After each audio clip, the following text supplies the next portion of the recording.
Hello, Hill motherfucking Rant. It has been a while. Lo siento, mi amigos. We welcome you all to another edition of Heel Rant. We welcome you to the SummerSlam reaction, SummerSlam grades, SummerSlam thoughts, Minneapolis weekend thoughts. It was a lot. There's like 6 different shows past over like 4 days if we're counting. If we're counting SummerSlam, it's 6 shows, I think. And usually we, this is like an hour show. I don't know if it's going to be an hour show, but I don't know if it's going to be an hour. We're just going to talk, and we're just going to fucking do this thing. I'll just start. Friday night, there was First Wrestling, but I didn't go.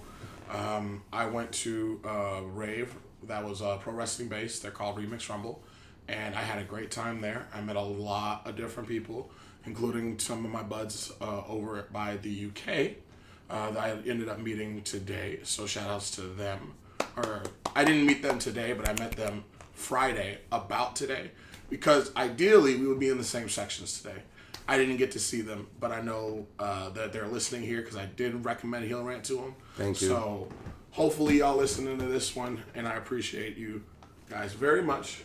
And I had a great time meeting y'all Friday. Other than that, I would just go straight to SummerSlam off of that. So do you want to talk about what you did Friday? Friday night, me and my younger brother, we went to First Wrestling, Friday Night Nitro in the MOA Rotunda at the Mall of America, where the historic, I believe the first Nitro took place that started the Monday Night War in 1995.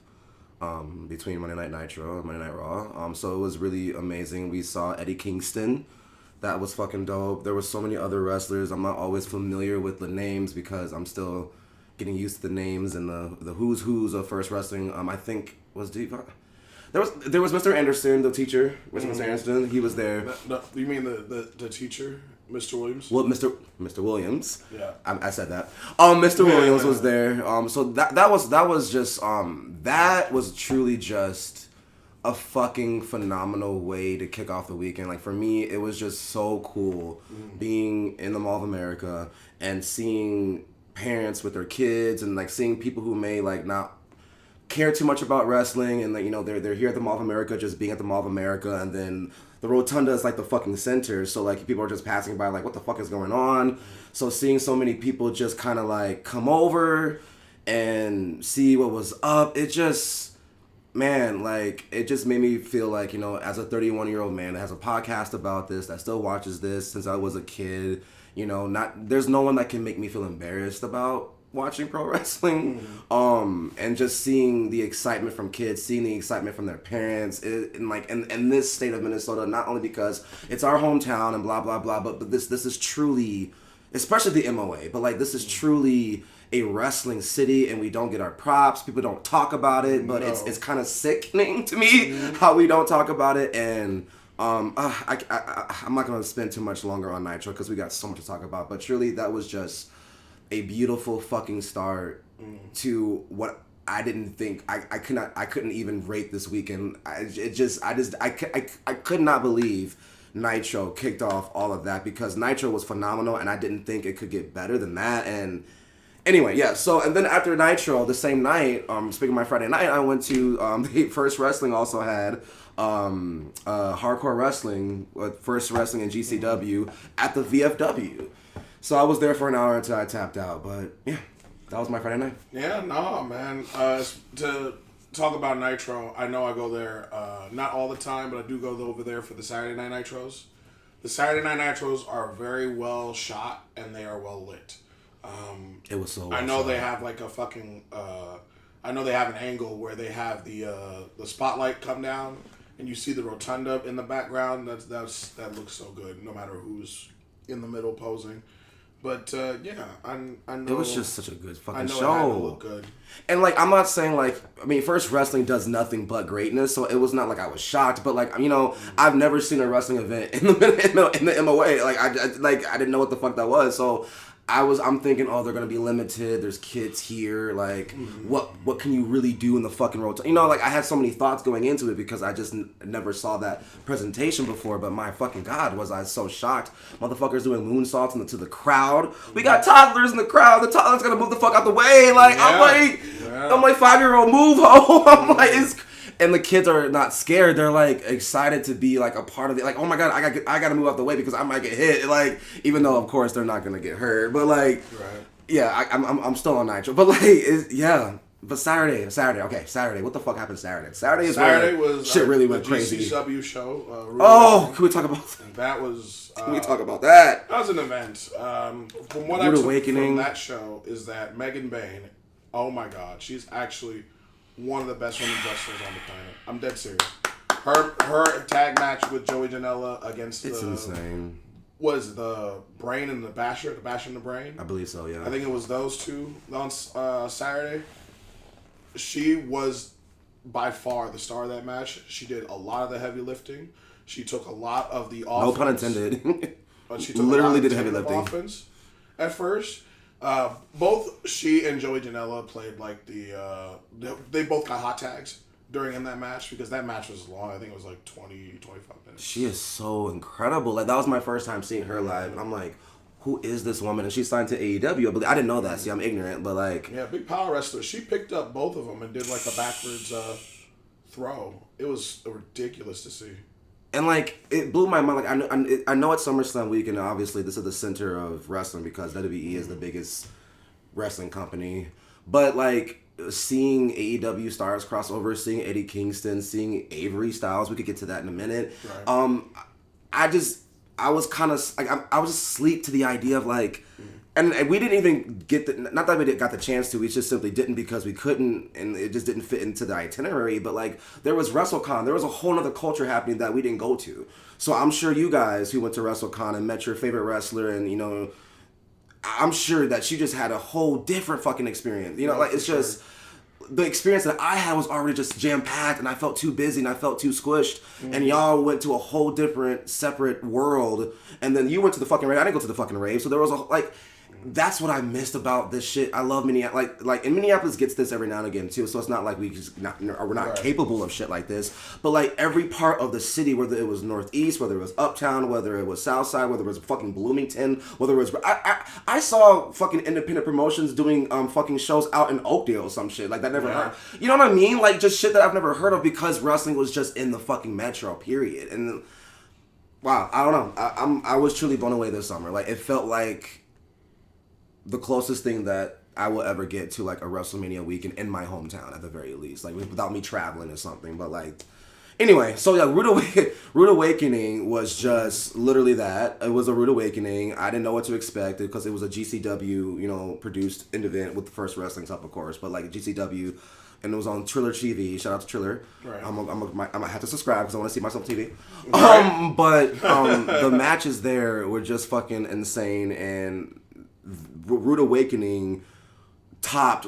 I love y'all First Wrestling, and it's my hometown, so I'm not talking shit. But like, Rude Awakening topped what I saw at Nitro and Hardcore Wrestling, and there was more that topped at Rude Awakening. We're gonna get to that in a second, but at that point, Saturday morning, seeing Rude Awakening, I was like, what the fuck? And it was just the perfect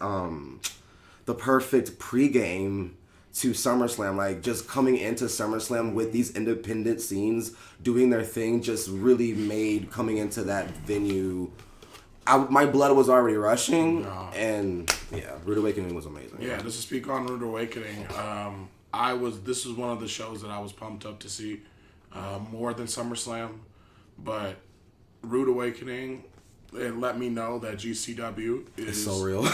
it's real, and it's definitely on the level of very good independent wrestling that I see here. And I think they were based out of Philly. I think that's what he said. Philly, New Jersey, Philly. Yeah, the New Jersey. Y'all, I might have to go to Philly. I'm not even playing with y'all. I might travel to Philadelphia just for y'all. Like, literally, and I'm not even kidding. Yeah. Like, I would go to Philadelphia for a weekend just to fuck with y'all. Like, for a weekend. Just for a week, you know what I mean? No, yeah, GCW was cool. Their announcer guy was cool. A couple of their wrestlers was cool. And I believe that's where we saw Avery for the first time. Yeah, Avery Styles. Avery, you're dope. He was fighting another dude. Was it Mathers? Mathers. I think it was his name, Mathers. Because the cowboy dude was Manders. And then there's like another dude that came out in a jersey. There's a match he had that I'll talk about later. Like, I got really wet hair. Yeah, Lord. wet hair. But if we want to go to Avery Styles, that was the dude he was fighting against. So and just shout out to Avery again. It's really cool seeing Nepo babies who deserve it, and on top of that, it's also cool to see Nepo babies who don't mimic their dad. Like I see that Avery has his own style of wrestling. Yeah, there's some quirks and things about. He did end the match with a style clash. So. Well, there's that. but Avery's really tough and really dope. All right, what grade? I mean, we're not doing grades. I don't know if we are, but like, what? I just want to give a grades because I know mine is. What are we giving Rude Awakening? Because that shit was a 5 out of 5. Which is crazy because Rude Awakening was like the least favorite of mine, and it was already 5 out of 5. Rude Awakening could not have done more because they were going on like right before SummerSlam, and it's not like they could have like a 4 or 5 hour event. Right. So I think they did exactly what the fuck they were supposed to do, and that wasn't even the biggest event for them. So. If we move on That's what I'm saying. Like once we get to later in the podcast, I'm saying this is gonna be a slow burn. All the other independent shows, if I'm giving Rude Awakening 5 out of 5, man, the shit that I saw today. But we'll get to that in a second. All right. Okay. So. All right. All that talk, and we didn't even talk about SummerSlam yet. No. All that talk. Let's get into why we're here, I guess. Right. We gotta talk about fuck ass night one because apparently not a lot of people liked night one. Wait. Before you call it fuck ass, let's tell people the truth. Tell people the truth. What you said before this weekend about night one. I thought night one was gonna be the better show. Okay. That's what I just want to get that off. I did. Look at the two cards. You You said night one was gonna be superior to night two. And I thought night one was gonna be superior and I called you a fucking liar. Night one had I called you a fucking liar. And I don't think I'm alone in that. But go ahead. Still right now, you still feel that way? What we just saw? Anyway, okay, we'll get to that. We'll shit. Well, all right, I'm talking shit. Night one was actually fucking spectacular. So I'm talking shit, but like, no, night one was absolutely spectacular. I like night two better, but we'll talk about that in a second. Night one, first match. What was the first match we got? We got Io Sky versus Liv Morgan. How do we feel about this match, Diamond? I thought it was good, but not great. Definitely better than their match last month. I don't even want to talk about that.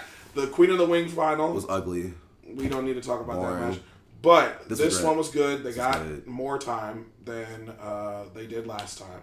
And then they got like 11 or 12 minutes. Well, I have it in front of me here. It is 13. So they got 13 minutes. Good for them. Golf clap. I have no idea what Liv Morgan's going to do now. I was literally about to say that. She just beat her biggest challenger. Unless we get a Naomi return. Right. Like Stephanie would have to come back. Because... And even I don't want to see that either. I'm not interested in that. Well, I mean, we're 2 months away from Money in the Bank, and that's literally like... I cannot think of a program for Liv to do outside of either Raquel or Roxanne winning Money in the Bank. I will say this about Liv Morgan. And Money in the Bank's still not October, so that's 2 months before she can even think about doing something. I'm a believer in Liv Morgan, but what I would say to creative and team is that I want to hate Liv more than I do. I don't even you know what I mean? Like I fake hate Liv. I'm actually a fan of Liv, and that's the problem. I don't want to be a fan of Liv. I want to hate Liv, and I don't hate Liv, and that's the problem. Like I don't like this like. I can hate Liv more. Like when Liv first came on this scene a couple of years ago, and maybe I'm mistaken, and Dama, you could correct me if I'm wrong, but when Liv first came on this scene a couple of years ago, when she was first hot and first getting started, she didn't have this like. She didn't have the Tiffany Stratton, and I'm gonna say it. Right. She didn't. Y'all are trying to Tiffany Stratton her with this dumb. Let me get my breath. Y'all, why? Like there are more compelling ways to make a villain a villain. I feel like this like Hollywood. I'm the greatest of all time. I took your man. I'm fucking dumb. Right. This like high school blonde chick persona. Throw it away. Mm-hmm. I think Liv is better than that. I feel like the Liv Morgan character deserves better than that. What I really liked. Even though I did it for a brief moment, like when Stephanie Valkyrie read Liv Morgan down on that one promo when she did it in All Spain. Oh my god, what a great fuck! Anyway, what a great promo. But when she read her down in Spanish and Liv Morgan looked visibly upset and then like she kind of carried that dark cloud. I wish y'all would have did something with that, honestly. But like, long story short, I want more complexity with Liv Morgan because I'm starting to get a tad bit bored. She's been doing this like story like persona since Rhea Ripley. And we've had that for like, that was like, rather that happened 2 years ago, maybe? 3? Something like that. I want to say 3, because the SummerSlam when they fought and Dom turned, I want to say that was 3. It was in Cleveland, so maybe 24, 23? So, but the point is, about 2. So no, 24. Because 23 was 2 years too long. Detroit. 2 years too long. So like, it's like, I think 2 years is a good lifespan. Liv Morgan just simply deserves more than this. That's all I'm gonna say. I could talk hours about why we're here and how I don't like it, and the reason why. And I'm gonna hop off this train. This is my last thought. To Diamond's point, I agree, and this is why I agree. Because of this character and because of where Liv Morgan is currently right now, we look at the future like, okay, are you going to laugh your way through Stephanie Vacquier? Are you going to laugh your way through the... what is this character doing in relation to Dom and Judgment Day and the whole overall structure? And like, I just don't know where this character is going, and it's getting a little stale with the I'm the greatest of all time shit. That's all I'm saying. Great, she's a great wrestler. She's a phenomenal wrestler, but I don't know where we're going with this. I don't disagree with you, although I will say that I think this is the most comfortable Liv Morgan has been in playing a character I've ever seen her. That's fair. Like, That's fair. I will admit that Liv Morgan is playing this character well. Whether or not this is translucent into her real life or not, I don't know. But I think the theme song works. I think the way Trouble. works. I think the way she's looking, where she's constantly looks like she just got off of a 15-hour flight and just wants to go home and go to bed. I mean, all of it fits the character, which I am very proud for Liv Morgan because I didn't feel like she had that in her in her earlier years. I'm also proud of Liv Morgan for being able to stand upon the character and make it feel and make it have an identity. But I do also agree with you that I do feel like it's a bit childish, and I do feel like it's a bit underdeveloped in terms of direction. Liv Morgan is like the same age as us. Yeah, and she is not acting like a 31-year-old, and that could be said about a lot of It could be said about a lot of the women that they're pushing. I just want mature complexity, like even like really weird. I mean, you can say the same shit about EO. To be quite honest with you. Yeah, I'm tired of the fucking points of that. The EO, I think I've said enough about EO and Rhea, how they just fucking murdered those two very strong, independent women, cool characters, and turned them into fucking Yuri. I will never remember. I will. This is one of the reasons why I want Triple H at the stake. That's what I want. I want him at the stake for doing this to EO and doing this to my girl Rhea. But that's not what we're talking about. We're talking about the next match on Saturday, which was the 6-man tag. LA Knight, Royce Keys, and Solo Sikoa. Really solid match. Bloodline. Really solid match. Yeah. I don't How do you like thoughts. Solo as a face? He's getting... Me too. People like him. I have nothing but good things to say about this match, actually. I am very proud of LA Knight for getting the win. This was one of the happier surprises. It was the booking that I didn't expect, but the booking that I'm actually kind of happy about. LA Knight's been hoed for a while. I'm not saying that this win is going to in any way, shape, or form. There is an argument that this win doesn't do anything because it is just a random 6-man win, and I would in a happy Mario world, I would love to see LA Knight hop his way into a mushroom and grow, but Diamond said this later, like before the pod at the U.S. Bank, you know, like just giving giving Triple H hope and like giving direction to creative hope is just like. Right. A sinking ship. So like in my happy world, LA Knight gets the 6-man tag, and I'm not saying like he is immediately inserted into the world title picture, but we need some type of push movement into that sphere because I'm so sorry. Like either you release him or you like LA Knight challenging for the U.S. belt or my apologies, the Intercontinental Championship mid card, and then especially after tonight about what those two belts. Like, I mean, I like Chad Gable, but LA Knight versus Chad Gable, that's a downgrade for LA Knight. That is LA Knight versus Baron Corbin. That's a downgrade for LA Knight. I agree. 1,000,000%. 1,000,000%. And that's what I'm saying. Like, that's why I'm getting nervous. I'm getting anxious. It's like, okay, LA Knight won, which I love, and you got the pin and the love, like perfect booking. What does Monday night look like tomorrow? So yeah, I'm not gonna harp too much about this tag team match. I have nothing but great thoughts.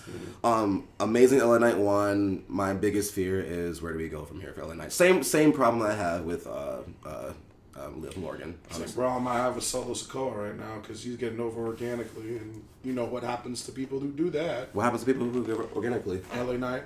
Woo! Moving on. Yeah. We talk about let's talk about Gunther. Yikes. And Mr. Nick Aldis. Shout outs to Nick Aldis, man. He put on a great show. Put on a great showing. Great match. He can fit right amazing into, match. He can go right into the SmackDown mid card today and make that whole division elevated. I agree. I'm telling you. I think his talents is wasted as a GM. After his talents is like he and the thing is I get it. He actually does play a phenomenal general manager. I really love his character as a GM, so I get it. But damn, man, like, fuck, he's a good fucking wrestler. I mean, I know that's like a redundant, stupid statement, but like, I've never seen Nick Aldis wrestle before. I know that's ignorant. I just never had the chance to see him wrestle. So I'm very happy. The first time I saw Nick Aldis wrestle was in my hometown in the U.S. Bank, and that bitch is a master at this craft.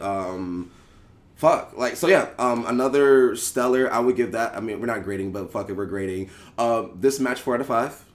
Nothing too masterful, crazy, but it was a fucking... I'm probably give it 4, but I'd probably give it like 3, 2.5. Oh, out of 5? Yeah. Because, I mean, Gunther tapped him out with a sleeper. I kind of got to deduct points for that because why are we tapping people out with sleepers? There's not another submission hold. That's a good question. That we can't. Yeah, why are we tapping out the sleepers? Can we try? Either that's a good question. The nigga pass out or he doesn't pass out. It is a sleeper hold.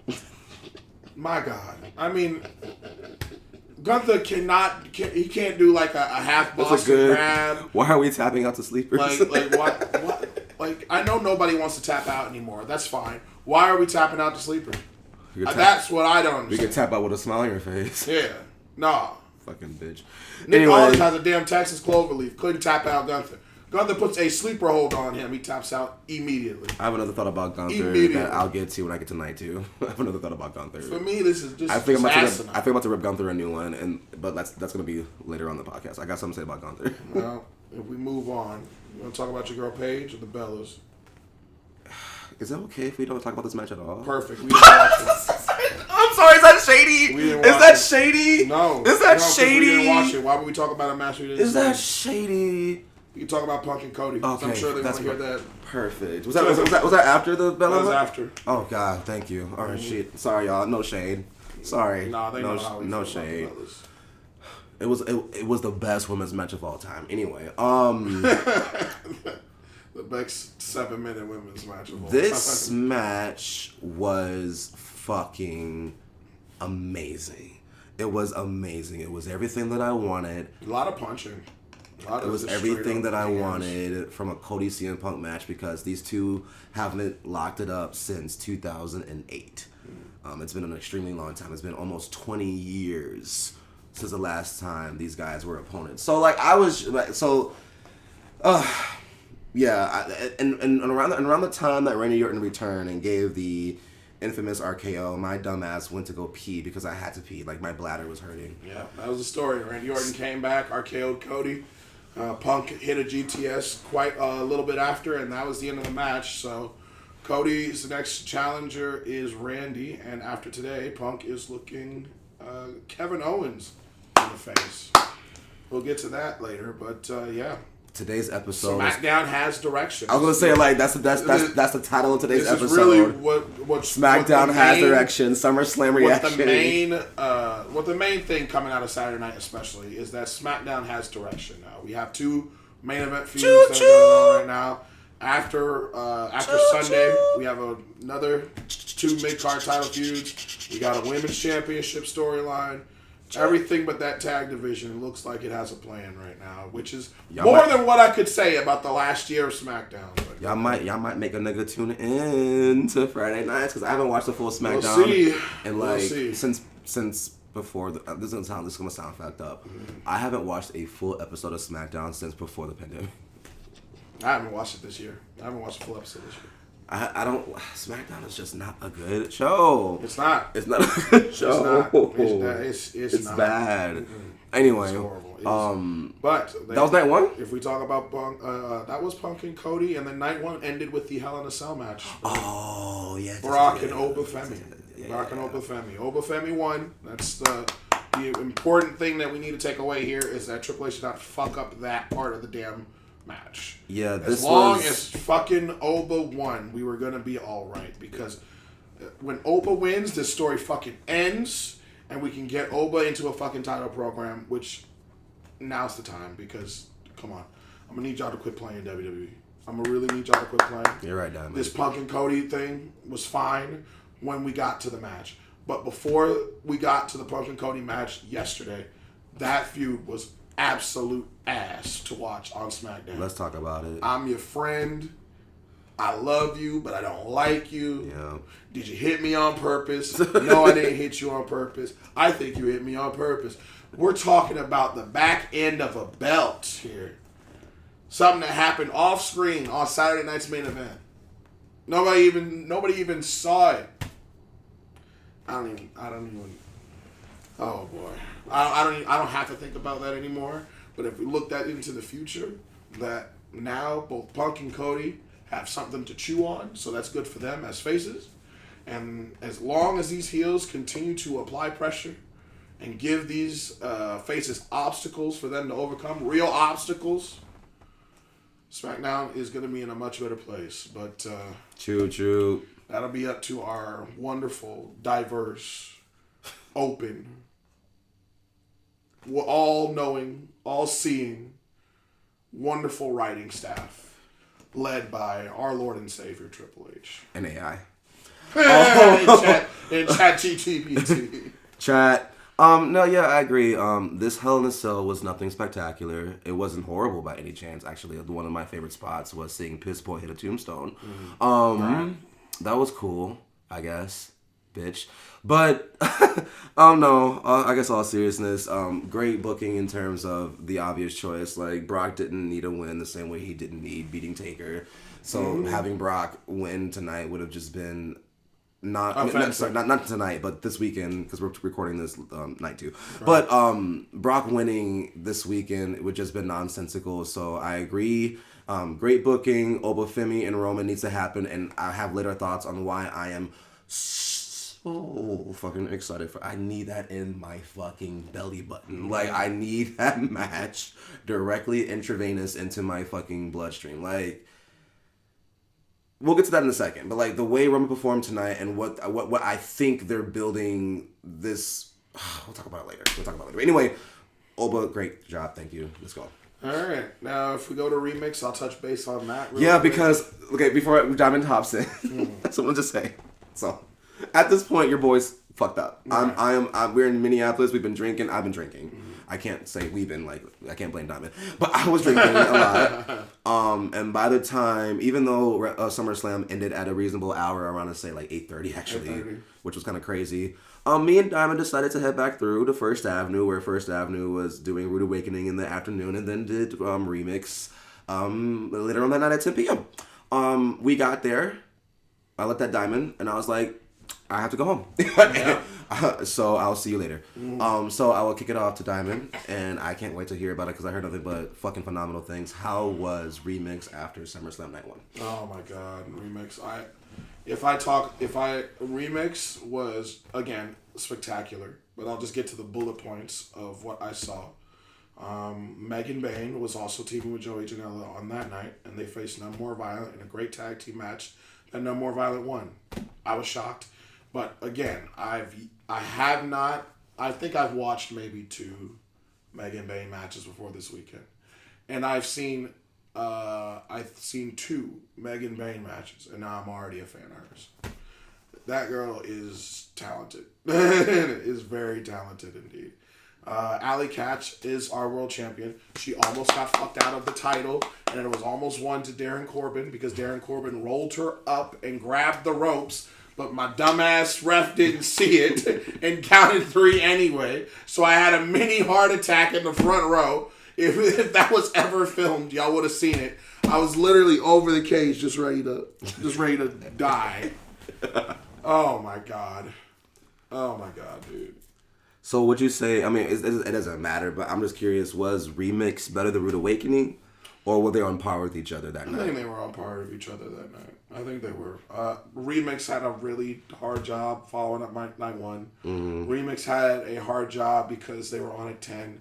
That Remix was noticeably less full than it usually is, just because there's usually not a lot of space around the sides of the hall, which there were, and there's usually not a lot of space along the ramp, which there was. But I can totally understand why a lot of people didn't show up because they probably were tired. We were talking about like hour 8 of at least a 12-hour day for people. Yeah. So I have no quarrels.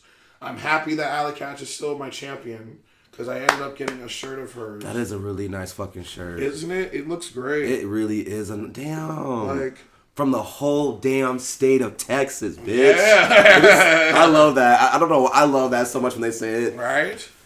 Dude, that shit is But yeah, at this point, your boy was fucked up. Thank God. Y'all, if you're going to take shots of tequila, just drink water with it. That's a hack that my dumb ass. I like to just drink liquor the whole day, and I don't think about fucking water until it's too late.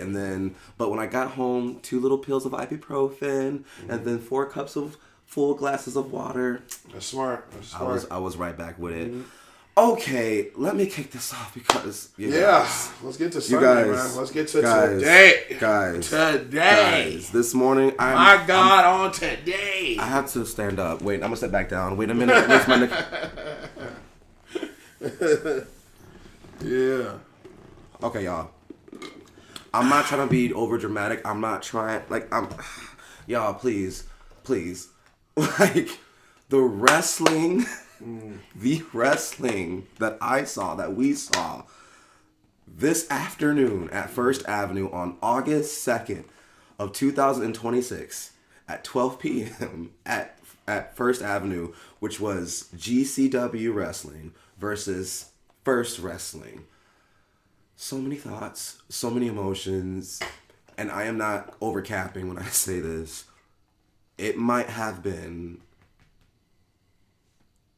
like my number 2 favorite wrestling event I've ever seen ever. And I'm not even like, wow. And I'm serious. That's big praise. And I'm serious. It was a room full of only like 150 people. First Avenue is not the biggest venue in the world. It's an intimate space. But the energy, the atmosphere, what was presented, and we're going to go match by match because every match deserves a talk because this shit was fucking ridiculous. But I just need to preface with that because like I truly like it was better than night 1 of SummerSlam. Like that is just what it is. It was my favorite event the entire weekend. It was my favorite event the entire weekend, bar none. Jesus fucking Christ. The quality, the fucking brutality. Brutality, okay? People got kicked in the face. People got punched in the face. I thought this was a people got scripted dragged sport. On the mat. I am a 31-year-old man, and for the first time I was watching a wrestling event as a 31-year-old man, like, I know this is scripted because these are professionals, but the way these bitches are hitting each other right now, I am terrified and I want this to end because this shit looks so fucking brutal and I am so serious. Anyway, let's just kick it off with the first match, which was... It was Devon and Mathers. Yeah. Mathers. GCW has one called Manders and then the dude named Mathers. God. So the commentary team. I wasn't even prepared for this. I didn't. Okay. Oh my God. So this match was one of the greatest matches I've ever seen in my entire life. And I'm not even. And I know that there's gonna be a lot of cap-like statements. Man. The things. Okay, first of all, I want to just tip my hat off. You said it was Mathers. I just want to, like, young man, you are a fucking masterclass of a wrestler. Like, I swear to God. And Devon, I'm gonna already give you your praise because you already know what it is. That was the dude who fought Avery. But my God in heaven, that motherfucker knows how to. He was doing fucking moves. What he said? Did he do like a side? What was the move? He did the side slam. Almost like a T-bone suplex. And then as he came down from the side slam, he rose back up again and then hit a very fast, like, you know how Dolph Ziggler used to do those like 10 elbow drops. Yeah, it was one of those. And it got it for a 2 count, and I thought that was going to be the end of the match right there because and I don't want to bring this into Devon, me talking lovely about Devon, but Devon takes so many shots in his matches where I'm convinced, like, damn, how the fuck? Devon, the scrawny, he's got to be like 150 pounds, man. How has he not gotten hurt and missed time? Because literally, I've seen Devon like what for 3 years now, and he's been in damn near every first wrestling show, every one. I'm talking like month after month after month after month, and he's taking these hits, and his size is crazy. But the thing is, he doesn't get hit a lot because Devon's offense is so fast paced and evasive.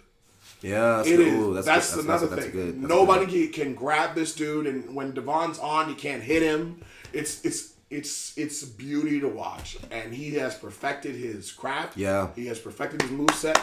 He knows his character, and the best thing about this is where I disconnect with a lot of the WWE superstars, especially, is because Devon Monroe does not lie to me one bit. He doesn't lie to me in his entrance. He doesn't lie to me in his theme music. He doesn't lie to me when he's taking offense. He doesn't lie to me when he's giving offense. He doesn't lie to me, period. When he's winning, when he's losing. Devon Monroe is an honest-to-God character. And that stuff like that is what we're missing in wrestling, man. Especially at the top. Truth tellers. Especially at the top. Who are you, for real? Right. I knew Devon Monroe the second I saw him, what he was, and he didn't lie to me. He's not out here doing power moves. He's not out here trying to beat anyone in a 40-yard dash. He's just trying to hit and not get hit, which is totally understandable because Devon's skinny. He's kind of skinny. He can't be swinging clotheslines like JBL and shit. He can't be doing Batista bombs. But them kicks. Them kicks, though. Them kicks are dangerous. Them kicks, though. No, I agree. Devon is a beauty to watch. Devon, you know, all the praise I gave your opponent, I was getting to you in a second, but bro, like, you are a masterclass wrestler as well. Like, you deserve to be signed. I mean, and no disrespect to when I say signed.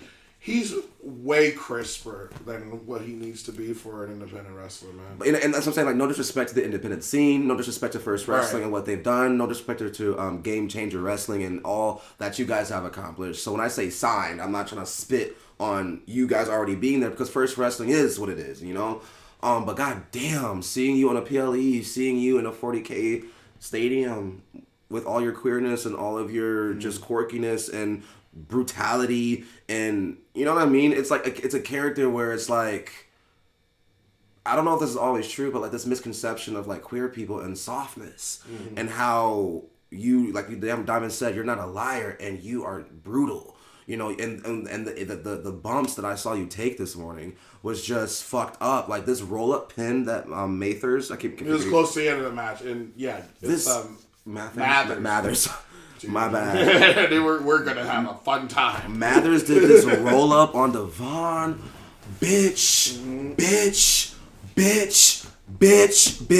I thought Devon snapped his neck in 5 different spots. Dude. That roll up was nasty. It was because he was doing a reverse, so Devin had to like tuck his head in underneath and do a roll up like that. For some reason, I don't know why, his face ended up on the mat first, smashed, and then it kind of like tucked in with the rest of his body, and I'm like, oh my god, I thought he broke his neck. I thought he broke his neck. He scraped the mat for sure. And they got a bloody nose. Oh, did he? Oh. You see that shit? No, I didn't. Bloody. Oh, bloody. So I wouldn't be surprised. That kick afterwards was really hard too. Oh my god, man, just got him with that kick. So this match was 5 out of 5, and I swear to God. Oh yeah, I swear to God. It's my favorite match of the whole. 5 out of weekend. 5. Now. And then they topped that. And then they decided to top it. Now, I'm gonna say like, and I swear to God, y'all gonna think I'm just Sir Cap-a-Lot over here. The next match that I saw, bro, I don't think I have in my life seen something so brutal. Without the use of weapons, without the use of a stipulation, a regular singles. I don't think I've seen a singles match so brutal. Maybe in TNA 2007 at one point. I don't know. I just don't remember. This shit, Brandon Gore versus... And then one called Mathers. Yeah. Sirs?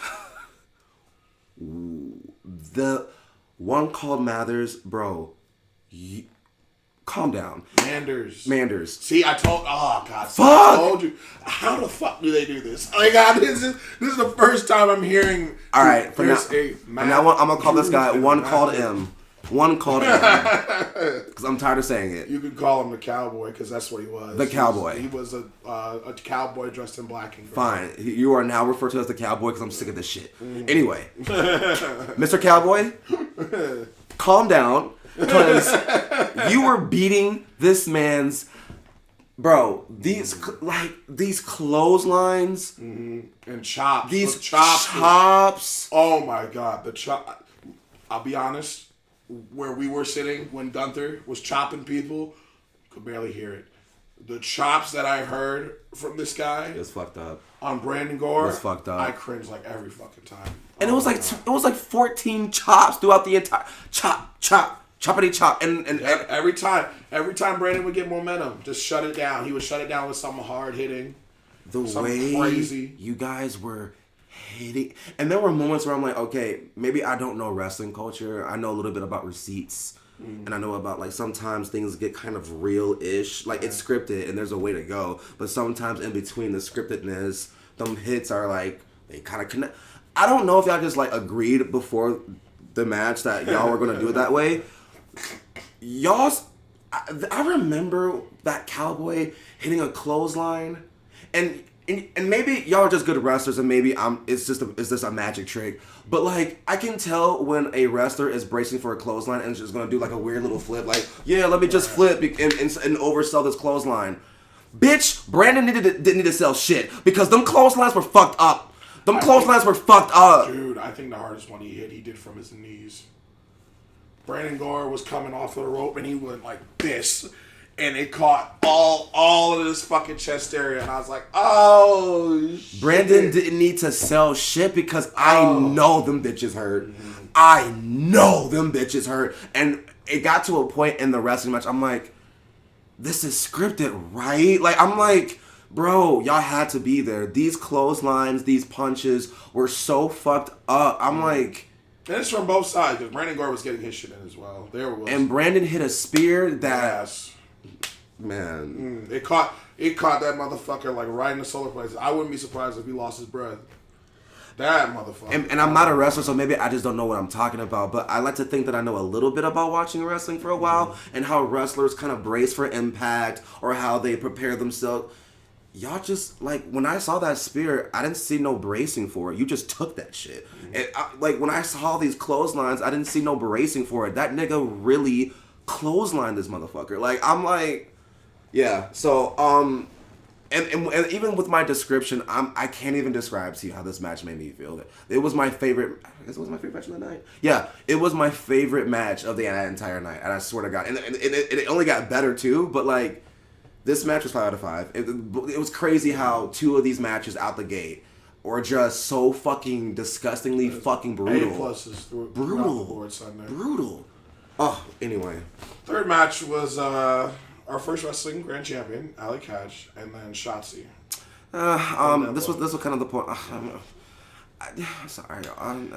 It was a lot of fluff in this match. So Shotzi had a picture I'm of sick of that shit. Leo Rush, who's Dumbass just like, gimmick. if I had to explain Leo Rush quickly, I'm not going to do a shit job at it. So just think of him as this like crazy possessed guy that's a little off. And Shotzi has a picture of him. And for some reason, she did this in GCW too yesterday. She was dead set on protecting that picture and keeping it. It was like the urn for her. It was like literally people would hold the picture up and she would just stop. And she would just, all of her focus would be on the picture. I didn't like Most it. likely how they do Undertaker in the video games where they just hold up the urn and Undertaker all of a sudden can't do anything and stop moving and is out of control. That is how it was for Shotzi. And there was a lot of fluff, again, with that because we saw Leo Rush in this match come out He did. and damn near fuck over our grand champion and damn near fuck us. We almost got our heavyweight championship belt taken. It's in New Jersey. Like, it almost got taken from us. But no, Ali won the match with the Heat Seeker. That was very good. Shotzi is not a. I don't want to say it's on a public platform. You can. I mean, I'm not impressed with Shotzi's wrestling ability. okay. I don't mean that as a consumer. I'm not a wrestler, so I always say it with a consumer mindset. As a consumer, I think you need to go back to development. I see why the WWE released you. I know that's hard. Sorry. I hated this stupid fucking. Gimmicks are gimmicks. Like there's a way to make a gimmick work. Like Mr. Williams with the fucking tie that he keeps taking out. That's fucking hilarious to me. And I'm glad he does it. You know what I mean? So sometimes there's stupid things that work. So when something is dumb, but you make it like very heavily funny and entertaining and part of your character, it hits. So Mr. Williams getting the fucking clip-on ties and keeping with all he got a clipboard too. He used the clipboard. It's fire. Yeah. This is not. I'm sorry. This was the low point for me. It didn't. Funny enough, because of how amazing the other matches were, it didn't bite the whole overall morning for me at all. It didn't like dent the event in any way, shape, or form. It was just annoying to watch. Like I just maybe because it was a fluff. It was cool seeing Leo Rush. I really do like the grandeur of everything. It really did feel like oh my god, we're at an independent promotion, but anything could fucking happen. I just wish I would have saw more wrestling from Shotzi. Like, if you're going to do this gimmick where you're just possessed by this stupid-ass fucking picture. And another thing, too, you lost the match and it was ripped up, and then he returned for you to just lose. And I get it. It's like GC, like, it's the belt's on the line. Right. So I wish the belt wasn't on the line. Yeah. But you lose the match, and you've been building up this gimmick, but then you lose the match. Okay, so where do we take this gimmick then? So, and then this fucking picture kind of stopped you from wrestling. Like I didn't see much wrestling. It did. It literally like shut down the flow of the match. Like I didn't see much wrestling from you from both times that I think I saw you the other. We saw her at GCW. And then you broke the frame and then like this. So yeah, there's a way to make a weird gimmick work and still perform and be a great wrestler and entertaining, but it just kind of.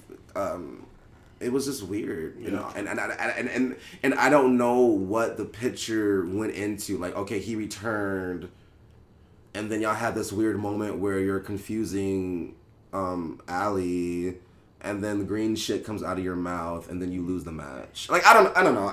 This was it was a lot. I would give a question that mark. you had to like.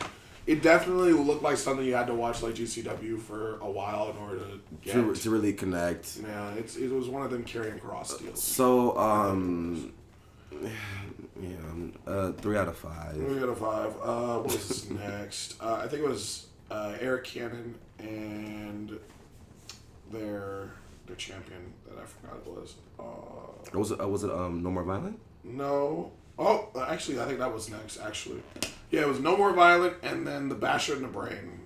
Those tags. I thoroughly enjoyed this match. Yeah, no, it was weird cheering for No More Violent. It was weird. It was fucking amazing. It was a fucking amazing tag team match. Another brutal moment. I saw there was a spot. I don't know the the individual names of the GCW's tag team champions. Right. But there was one spot where the orange hair guy, I think he has like orange hair. Yeah.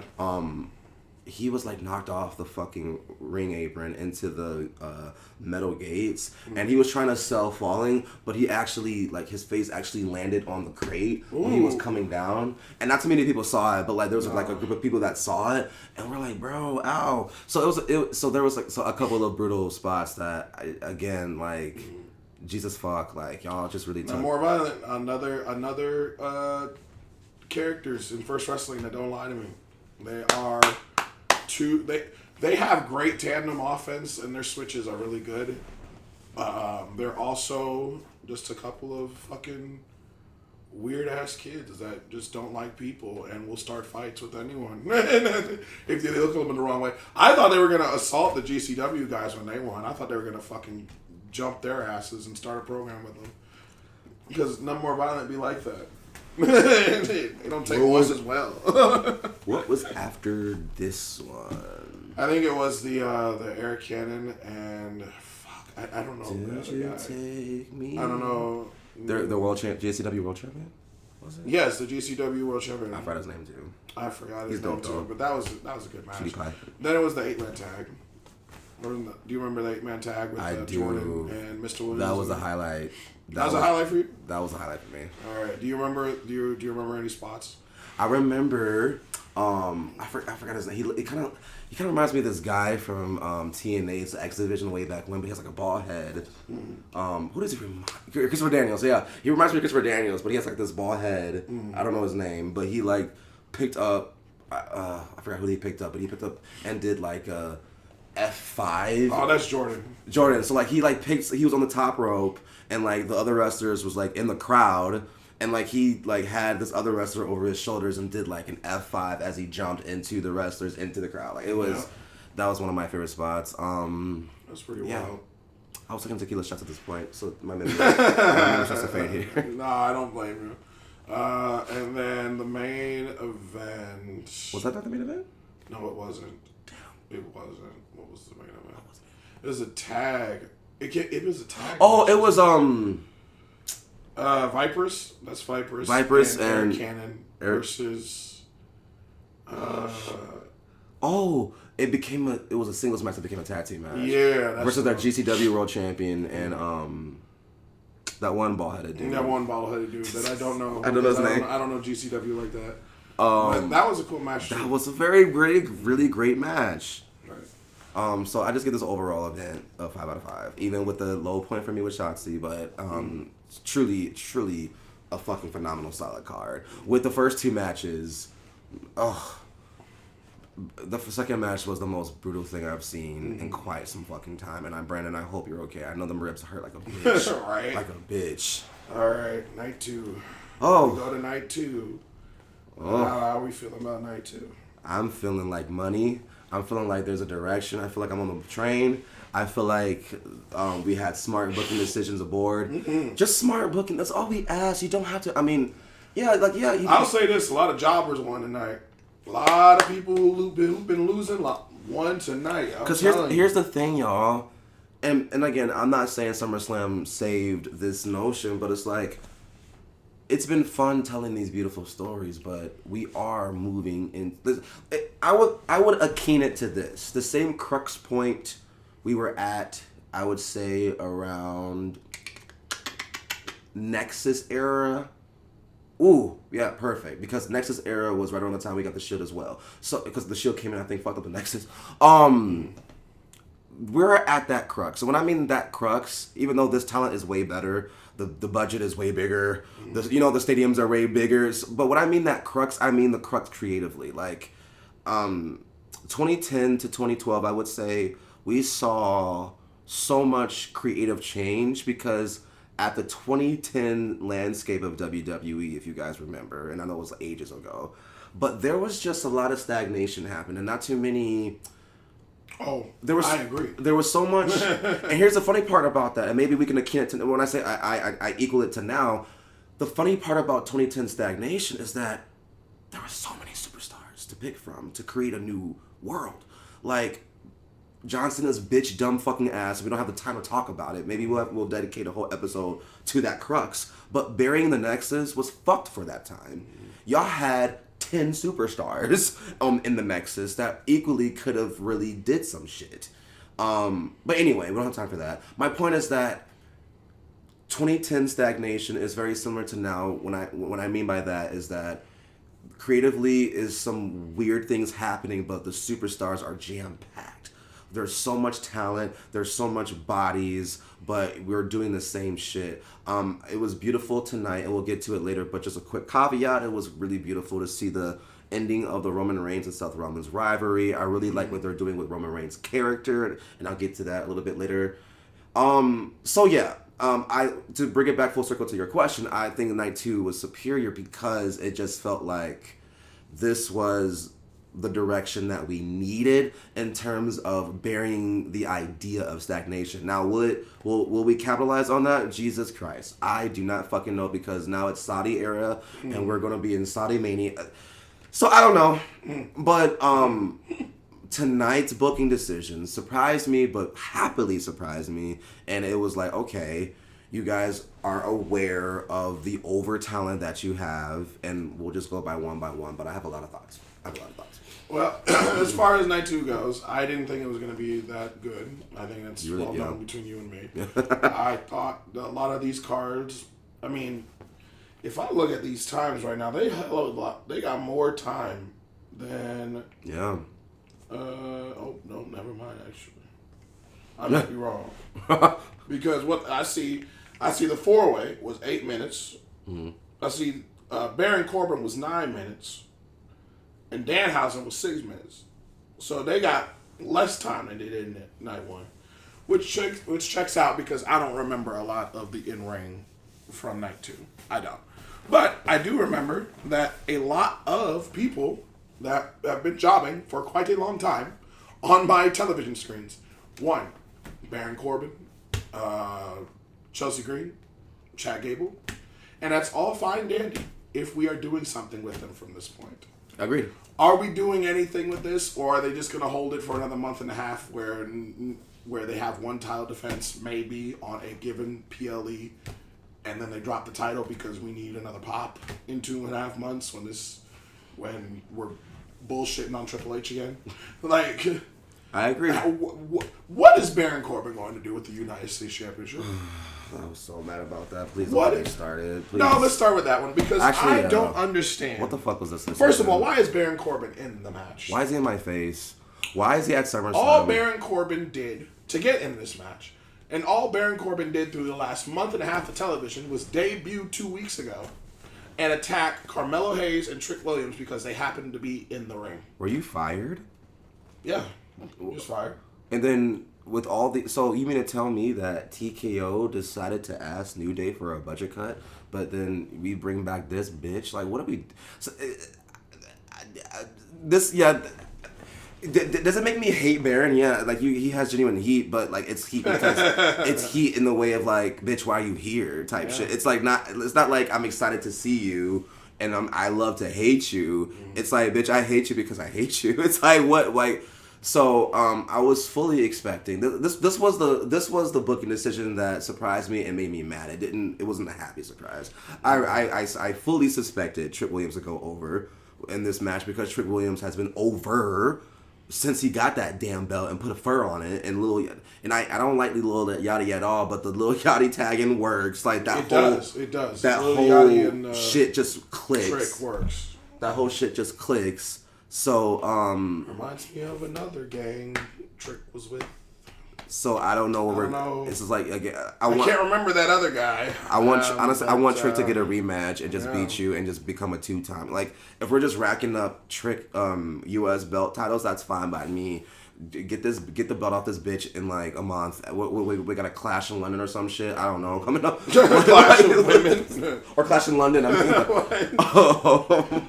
nah. So pack them up. But yeah, so this is the booking decision. Like.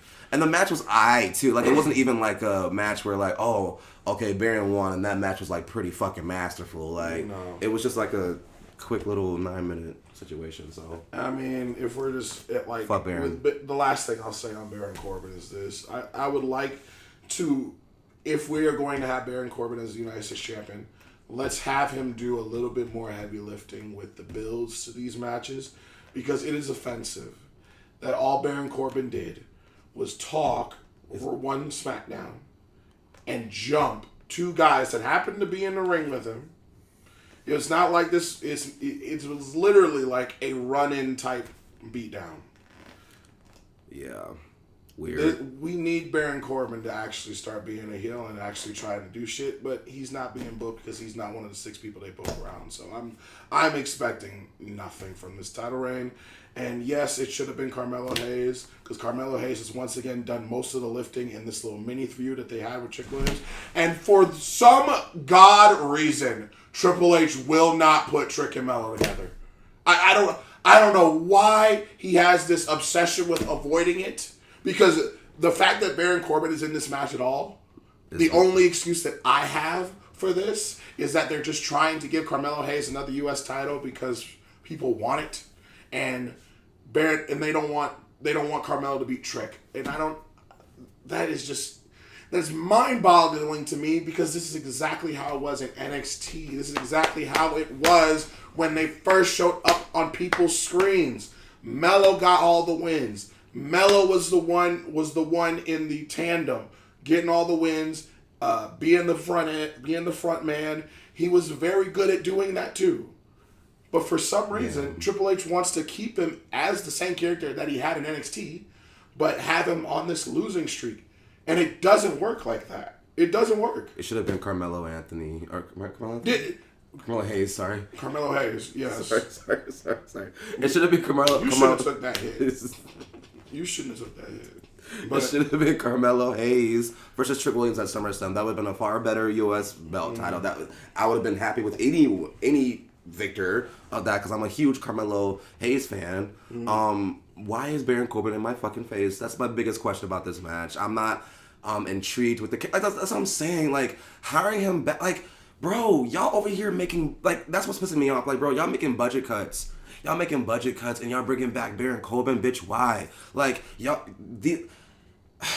if y'all gonna start making decisions, is he moving merch? Like, is there something that I don't know? Like, moving merch. Like, you know what I mean? Cause how many Baron Corbin shirts did we see today? Not fucking nary. How many Baron Corbin shirts? We've been everywhere and back today. How many Baron Corbin shirts have we seen? I caused the pain! Change that fucking theme song, my nigga. He had a good theme song, but Triple H was like, "Oh, that's too good. We can't have him. We can't have it. We gotta give him something." I caused the pain. Yeah, bitch. You sure do. Pain to my eyes, pain to the fucking ratings, pain to the fucking entertainment of this shit. I mean, anyway. The only other match I don't really want to talk about is the Danhausen match. Dominic Mysterio. Great, fantastic. Then we're moving on to stuff that I do care about, which is Kevin Owens returning and shocking us all. Bitch, I lost my voice. Kevin Owens came back in the Finn Balor and Sami match.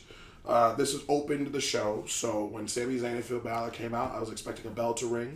Nick Aldis came out. We did our congratulations for Nick Aldis already, and this guy said, "We have another entrance to this match." And bitch, when Gunther's music hit, I almost threw up, bro. I know. We literally. The whole section around us was like, why? I was like, what? Literally, the whole section around us was like, why did you do this? I was like, we're getting Gunther versus Sami versus Baylor. I'm like, okay, it's going to be a great match. It's going to be fun.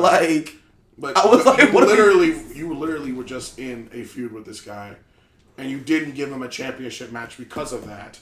And now you're giving him a number one contenders match after he beat you with a sleeper hold that you tapped out to immediately. The section was like, because we were excited because we were I was thinking, oh, he's mad because he passed out to the sleeper. No, this nigga tapped out to a sleeper. And before we get to this, I heard the rumors that Mr. KO was in Minneapolis. So before Gunther came out.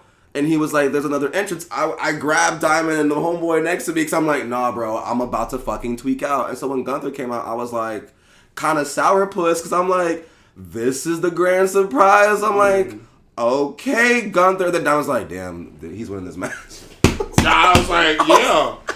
Are you kidding me? The opponents are Sami Zayn and Finn Balor. Yeah, I think Gunther is winning this match. And then Nick Aldis came back. He was like, wait. There's one more participant. And I was like, don't fucking do this to fucking us and to fucking me. They're the loudest pop of the night after. When I heard I don't think they pop for Brock as loud. I'm dead serious. I think that was the loudest part of the night. And I was there for Brock, and they were kind of loud for Brock, but they were loud for Kevin Owens, and it didn't stop. Like, as soon as that, I probably scrimped a primal, like, I grabbed, and I had to apologize to that guy, because I'm grabbing strangers that I don't know. But I literally grabbed Diamond and the homeboy next to me and jumped up and down like a toddler. I was like, 2 fucking years. And Kevin Owens, the last match that he was a part of, him and Zammy tore the fucking house down. It was my favorite. Go back to the podcast episodes. I rated it my favorite match of 2 years ago, 2020 and 2024. Like, that so he broke his fucking spine in that match with Sami Zayn. And I was like, shit, he's retired. Like, broke his neck. I was like, this is like an Edge level 04 type. It was sounding like that. You know what I mean? I'm made it sound like I'm like, he's like, unless some miracle happens, homeboy, like, he gave us the best. He gave us the best 10 years of his career. Right. So I saw him, you know, we saw the rumors that he was in Minneapolis, but everybody's in Minneapolis. And, Kevin Owens does podcasts. He does, like, it wouldn't be crazy for Kevin Owens to be Minneapolis for SummerSlam, even though he's not wrestling. Like, it wouldn't be crazy. So hearing that theme song and the reaction around and him winning. So I don't know if I'm getting off topic with this match. I'm not even talking about the match anymore. But like, Kevin Owens versus CM Punk, bitch. Y'all needed a fucking miracle to get my ass to tune into motherfucking SmackDown, and bitch, you guess you got me. Yeah. Because guess what Semaj is gonna do for Kevin Owens and the CM Punk rivalry? Bitch, are you out of your fucking mind? I don't think that's ever happened before. I don't think they've ever even had the opportunity to even cross fucking paths. Because Kevin Owens came in after the Punk exit. So Kevin Owens had his whole moment in 2014 and onward when CM Punk wasn't even here anymore. So they just never, that just never happened. And now, oh yeah, I'm sorry. I think unfortunately I will have to tune into SmackDown. Yeah. You bitches got me. And that was the fucking, I don't know who was in the writing team. I don't know if it's Paul Heyman. It can't be Triple H with that. I don't know who y'all called. Maybe you had to call that old fucking nasty nigga. I don't know. Because I don't know whose genius idea it was for you. Like, okay, Kevin's cleared again. Put him in the fucking SummerSlam match. All right. Who does CM Punk? Because that was my fear too. We'll get to that. Wait, we already talked about CM Punk, Cody. Yeah, so that was my fear.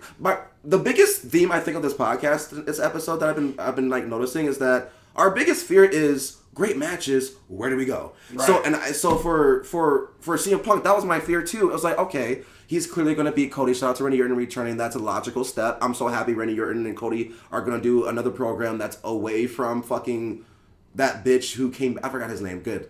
But like I want a genuine Cody Randy Orton rivalry that's not rushed by TKO to fill in seats. Let it cook. But with that being said, I was kind of like, okay, CM Punk is clearly going to go over, but what the fuck does CM Punk do? And the thing about CM Punk is that he hates boring rivalries. Like, it's CM Punk. He's in, like, the last stretch of his career. No shade. Like, yeah, he has, like, 5 more years to go, but we're seeing his swan song. And these 5 years, I do believe we're going to get the best of Punk. I don't think he has 10 more years in him. No offense. He has 5 years. So my fear was like, okay, we haven't seen Cody Rhodes versus CM Punk in 20 years. I wish we had a better build because that match deserved it. And I was thinking to myself, okay, what rivalry can top like Cody Rhodes and CM Punk? That's WrestleMania caliber. I'm like, what rivalry can CM Punk have after this, leading into War Games, leading into Saudi Mania? Where are we going with this? Bitch, you mean to tell me it's Kevin? You bitches are some fucking geniuses. I know I harped on that for too long, but goddamn, I am excited for a Kevin Owens CM Punk rivalry. And I wonder who's going to be maybe we're past heel and faces, but Kevin Owens is nasty on the mic. He don't pull no punches. He's a son of a bitch. And CM Punk is a son of a bitch. These two are stubborn.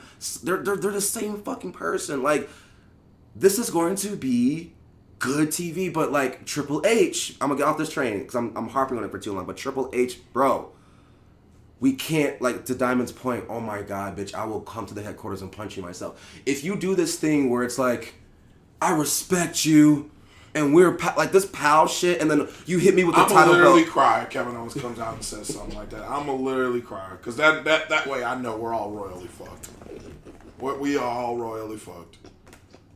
If there is one motherfucker in the back, then I'd be like, yeah, they probably would not say that. Especially the CM Punk of all people, where we got two other main eventers. One, this guy that died by a fire, but no, we got Kevin Owens telling them he respects them. And I want Kevin Owens and no offense, and no offense to Kevin, I'm gonna say something funny.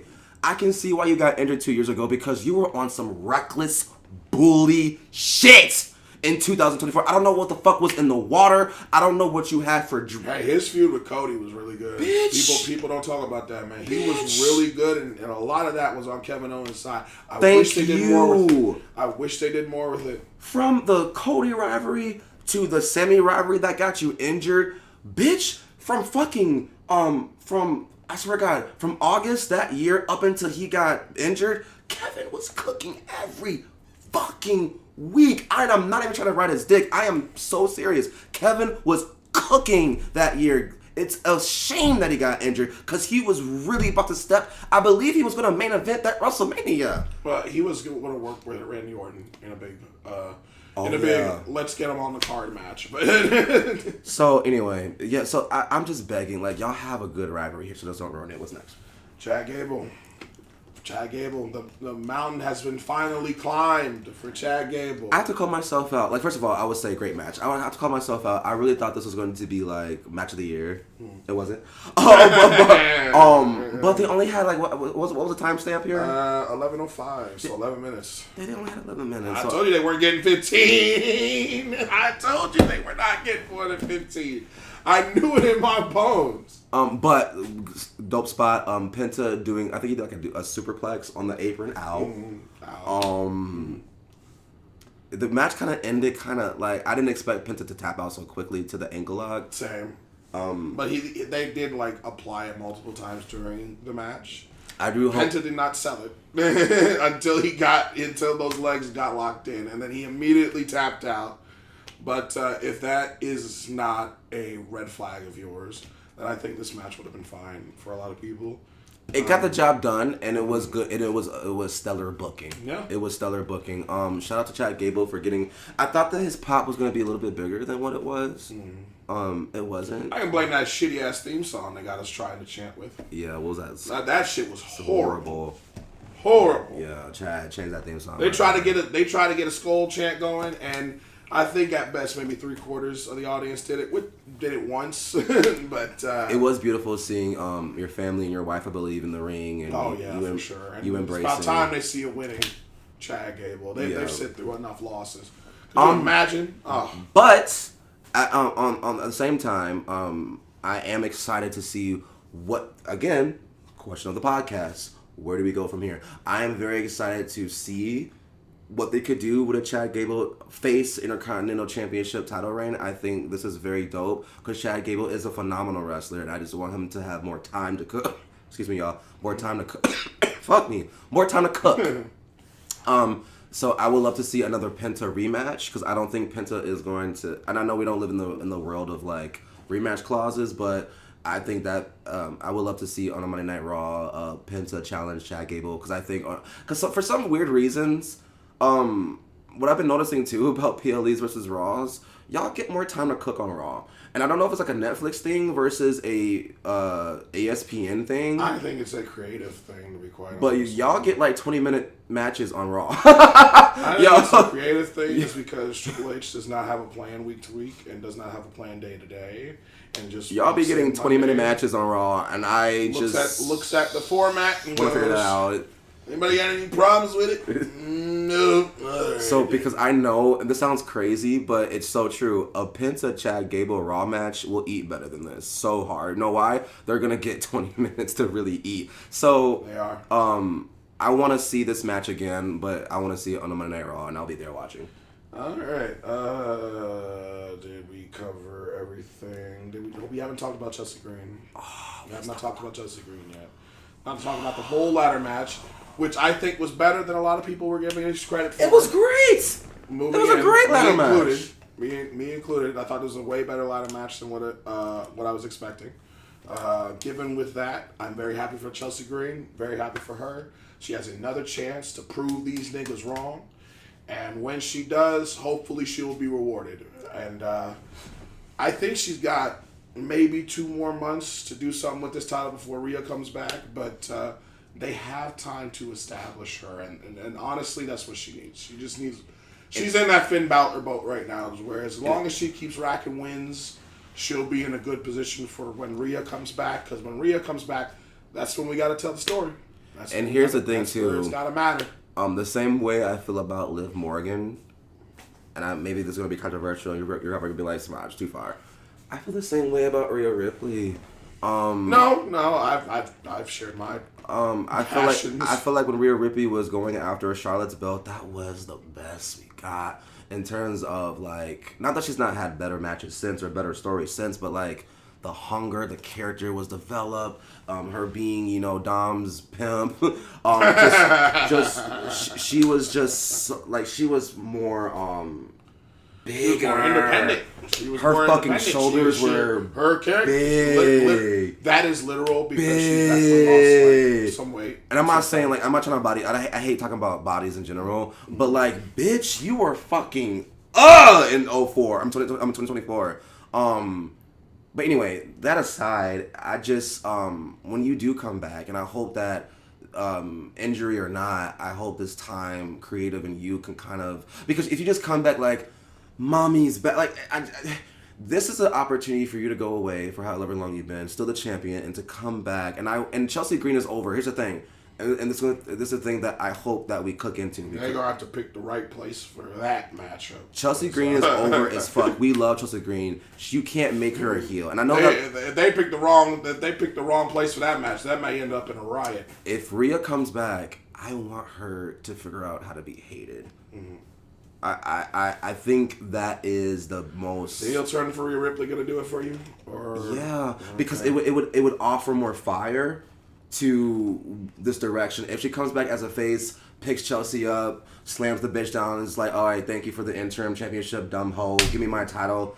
And then the same question of the podcast. Right. Where do we go after Chelsea? And so it's just like, nothing is compelling when these characters are like doing the same shit without their character being A, nuanced, and B, their characters going through some type of evolution and change in terms of their direction and where they're going. Like, if Liv is just gonna laugh until WrestleMania, okay. If Rhea is just gonna like give you the mommy stare when she gets on the apron with her title and her tongue out, it's like, cool. You know what we're missing, and what and I hate being like sound like an old nigga in 2005, but like what was cool about those times, even though there were some bad stories then too, but like characters were able to develop because their storylines were nuanced. Yes. A character is only... Ooh, I'm about to cook. A character is only as good as their storyline.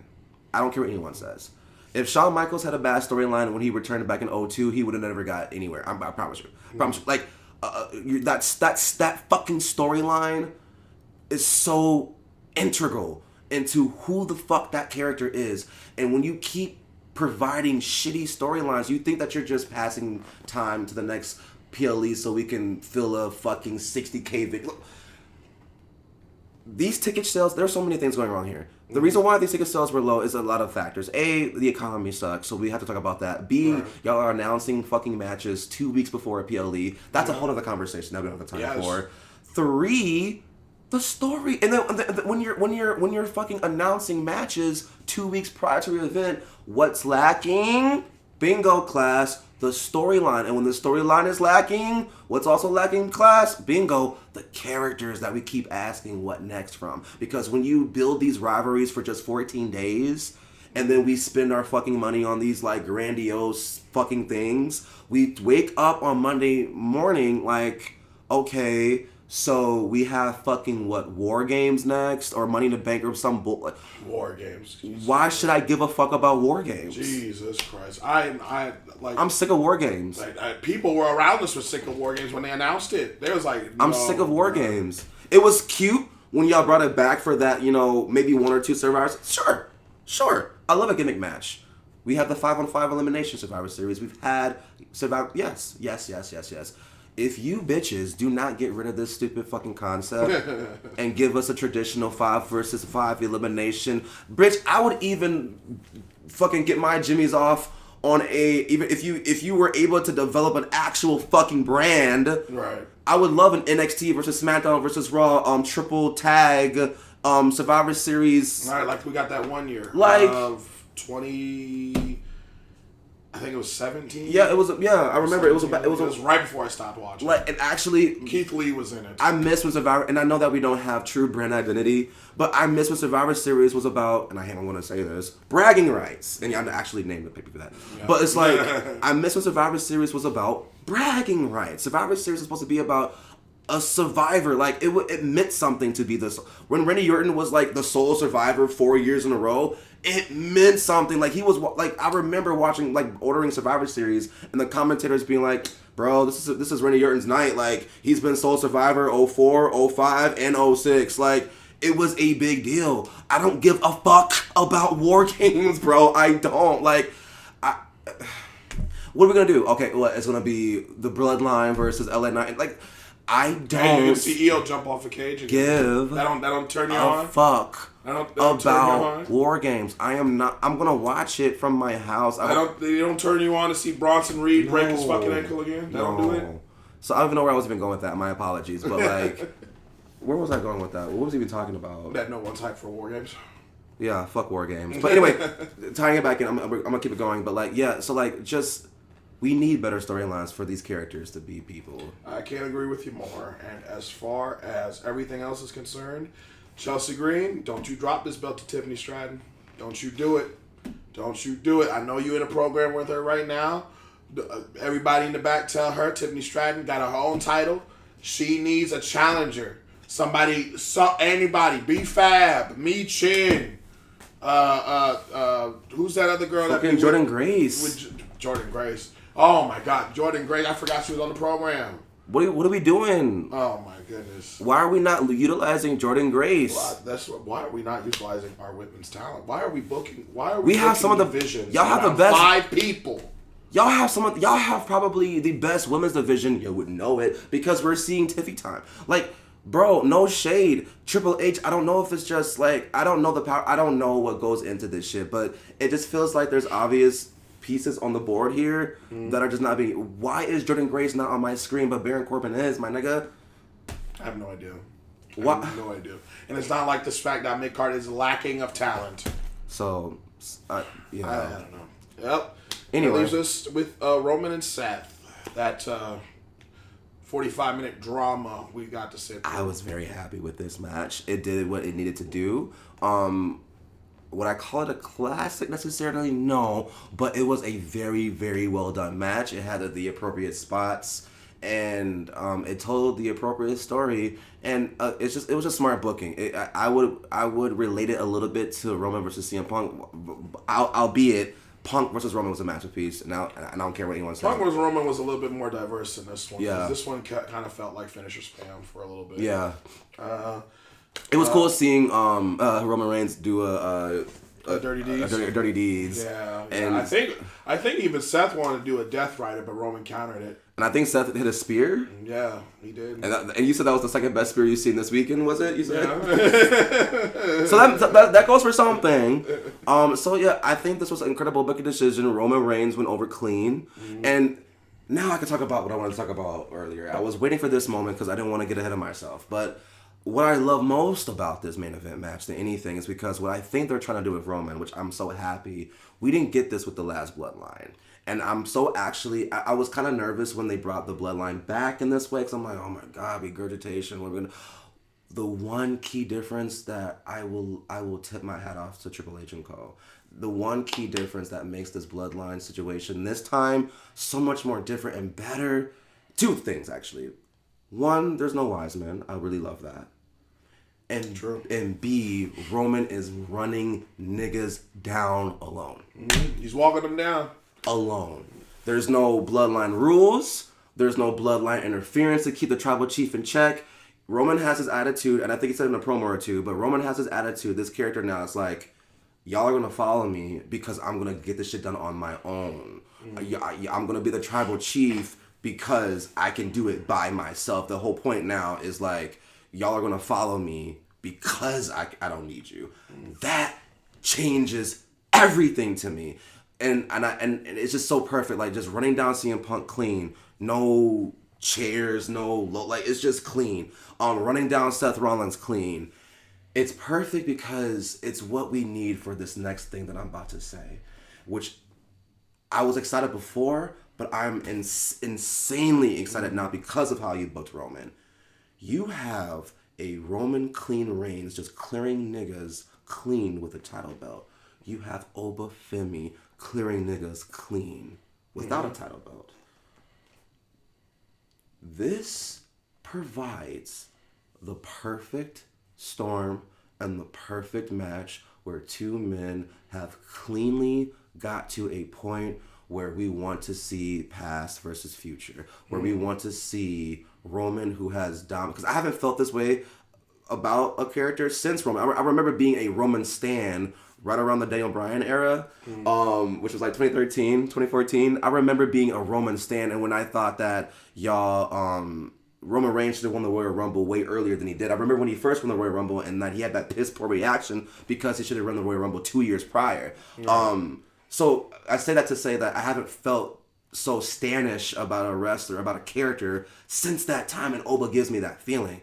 So having these two characters just clean house without interference, without dirty tactics, perfect. I love you guys. Thank you. You are creating a situation in a scenario that not only makes sense, but is intriguing.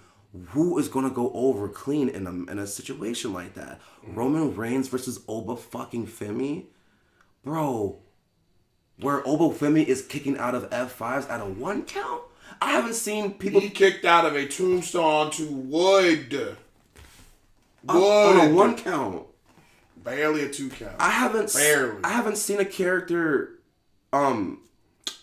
built like that maybe since Goldberg. Like, I haven't seen someone like the protection of it all. Like, I haven't seen a character so protected like this ever. I haven't never seen someone tombstone on a fucking wood and kick out at 1. I don't think I have never seen a wrestler so protected in terms of a story of like, no, we are trying to put it in y'all's heads that this bitch is super duper hard to beat. And then y'all putting in our heads that Roman, not maybe not super duper hard to beat, but he is clearing house by himself. Right. I can't wait for Roman Reigns versus Oba Femi. I don't know when the trigger is going to be pulled, but and I know there was a lot of criticism about the trigger not being pulled for tonight. I'm actually very happy it wasn't. I think that it's too early for Oba Femi versus Roman Reigns. I didn't want that tonight. I didn't. I gotta be honest. This has to cook. I disagree. This has to cook. This has to cook. I think it would have been great to have it tonight, just due to the fact that we can stop letting shit simmer on the pot before they become just a room temperature boil. Do you think that might happen to Oba? I think it might. I think it's looking that way, to be quite honest with you, because Oba Femi had no business losing to Brock Lesnar at all. There should not have been a second match, much less a third. Why did they do that? Just, and not only that, he won King of the Ring and gave up his title shot, which, again, I can forgive if at the end of the day he wins the title anyway, but that's not guaranteed in this fucking company right now, because I don't know what the fuck they're going to do back there in creative. And plus, I don't know if Oba Femi is going to be healthy for WrestleMania with the way fucking injuries are piling up. Are you kidding me? But okay, all right. If it was me, I wouldn't waste time.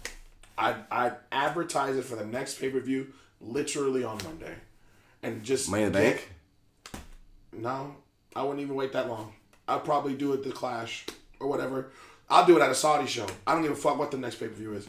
We got to do it right now because wrestling needs a spark now, man. No more of this like wrestling needs hate, real hate, and a real title build-up right now. We can't be waiting another 6 months so the Saudis can get it. No, that's word. That's word. We need something we can feel now. 6 months so the Saudis we have not been able to feel anything for a year and a half. Yeah. We need something we can feel. And that's why I wanted it to be at SummerSlam. But again, if it happens quicker, if it happens like literally right after, I'm cool with it. I just don't want to wait till Mania because that's so long. Because I have this feeling in my bones that it's not going to be as good, and it's not going to be. And the Saudis don't deserve it. No shade. Damn. They don't deserve that. No shade. I mean, they act awkward every time like a black person wins over there. So I'm not excited to have the main event of WrestleMania. Shit. They're going to have to put a black man over in Saudi, and I'm not excited for that kind of reaction. Not. Those are my thoughts on a fucking wonderful fucking weekend. Yeah, that wraps it up. All in all, I think there were 6 shows. I think we both went to 4 of them. Yes, 4. So, yeah, goddamn. It was a lot of wrestling. Thank you guys so much for listening. Please follow us at Heel Rant. This is gonna be. I'm wasting no time. I'm really not. Like, this is gonna be uploaded tomorrow, if not tonight. Like, this has to get out because I really want to know y'all's thoughts about the direction of WWE and where they can go. Strike. Hot. We're also gonna upload some. We took some vlog videos, so we're gonna upload to the YouTube as well to actually get some live footage, not just our voices, but a little live footage of some of the things that we did. And shout out to. Meeting ODB and getting some of her delicious fucking food. Mm-hmm. I got the Chick Mania. Mm-hmm. Oh, please get the Chick Mania from ODB. It was chicken pulled pork, or it was pulled chicken. Pulled chicken with barbecue smothering. Yeah, and then I had the pulled pork, so that was delicious. That was the best. Reasonably priced, and it set me straight for the rest of the night. Mm-hmm. Well. Thank you, y'all. Yeah, thank you, guys. Again, we've had a wonderful time with SummerSlam in Minneapolis. I would love to do this again outside of the state. I know. I was actually thinking about it. I was like, damn, should I go to a different state and do the same, like, because I'm sure when y'all go to different cities, they're independent promotions probably doing similar shit. Maybe not. Maybe Minneapolis really is a one-of-a-kind treasure where we could just hop to venue and see all this, like, wrestling shit, but... I wouldn't know. We don't know that. But, yeah, that's for just something in the future. Shout out to Game Changer Wrestling. Thank you for coming to our city. Y'all did amazing. Y'all did wonderful. Congratulations. Yeah, I think that'll be all from us. So until next time, can't wait for AEW's All In. Right, there you go. That's gonna be. I think that I'm not gonna let WWE disappoint me too much because like I told Diamond earlier. Right after this weekend, I am back on the AEW train. It was fun to do. I was very gung-ho for SummerSlam. It's our hometown, once-in-a-lifetime situation, but I'm very geeked for Will Ospreay versus Kenny Omega. Yeah, for sure. And I'm on the AEW train right now, so. All right. Y'all have a good night, man. Y'all have a good weekend. Have a good time. God bless. Take care.